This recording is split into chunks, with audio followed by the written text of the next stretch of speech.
ছোট ছোট দেশি আলু আর ডিম দিয়ে অনেক মজাদার একটি ভুনা তৈরি করব। একটু যত্ন নিয়ে রান্না করলে সাধারণ এই ডিম ভুনার টেস্ট হয়ে যাবে অসাধারণ। এর জন্য 8 থেকে 9টি ডিম সেদ্ধ করে মাঝখানে এরকম ফালি করে নিয়েছি। আমাদের দেশীয় ছোট ছোট আলু নিয়েছি 800 গ্রাম পরিমাণ। আলু সেদ্ধ করে খোসা ছাড়িয়ে নিয়েছি। খুব ছোট ছোট সাইজের আলু, সেজন্য এগুলো আস্তই রেখেছি। প্যানে কিছুটা সয়াবিন তেল দিলাম। তেল গরম হয়ে গেলে চুলার আঁচ একটু কমিয়ে দিয়ে দিলাম হাফ চা চামচ মরিচের গুঁড়া ও অল্প একটু হলুদের গুঁড়া। চুলার কম আছে হলুদ মরিচের গুঁড়া একটু ভেজে তারপর এখানে সেদ্ধ করা ডিম দিয়ে দিব। এ পর্যায়ে চুলার আঁচ খুব বেশি রাখবেন না, চুলার আঁচ মিডিয়াম রাখতে হবে। ডিমের এক পাশ এরকম হালকা সোনালী কালার হয়ে গেলে উল্টে দিব। এ পর্যায়ে অবশ্যই চুলার আঁচ কিছুটা কমিয়ে রাখবেন। চুলার আঁচ বেশি বাড়িয়ে দিলে হলুদ মরিচের গুঁড়া পুড়ে তরকারির কালার নষ্ট হয়ে যাবে। প্রত্যেকটা ডিমের দুই পাশ এরকম সোনালী কালার হয়ে গেলে উঠিয়ে নিতে হবে। বাকি তেলের মাঝে সেদ্ধ আলুগুলো দিয়ে দিলাম।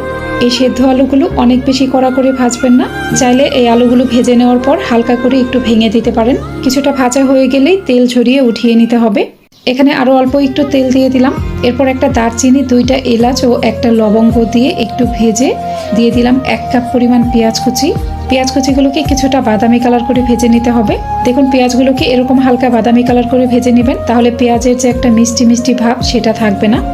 এখন এখানে হাফ চা চামচ দিয়ে দিলাম রসুন বাটা ও 1 চা চামচ দিয়ে দিলাম আদা বাটা। আদা রসুন বাটা একটু ভেজে নেওয়ার পরে এখানে গুঁড়া মশলা অ্যাড করতে হবে, তাই কিছুটা পানি দিয়ে দিলাম। হলুদের গুঁড়া দিয়ে দিলাম হাফ চা চামচ, মরিচের গুঁড়া 2 চা চামচ, হাফ চা চামচের থেকে একটু কম ধনিয়ার গুঁড়া, হাফ চা চামচ জিরার গুঁড়া, 1 চা চামচের 3 ভাগের 1 ভাগ দিয়ে দিলাম গরম মশলার গুঁড়া। এরপর স্বাদ মতো লবণ দিয়ে মশলাটাকে ভালোভাবে কষিয়ে নিতে হবে। এখানে অল্প একটু পানি দিয়ে মশলাটা ভালোভাবে কষিয়ে নেবেন। মশলা যত ভালোভাবে কষিয়ে নেবেন রান্নার টেস্ট ততই ভালো আসবে। মশলা থেকে যখন এরকম তেল বের হয়ে যাবে তখন দিয়ে দিব ভেজে রাখা আলু। প্লেটের অবশিষ্ট তেলটুকু মুছে মুছে দিয়ে দিবেন।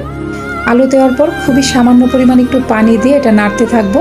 পানি শুকিয়ে যখন এখান থেকে তেল বের হয়ে যাবে তখন ঝোলের জন্য পানি দিয়ে দিতে হবে।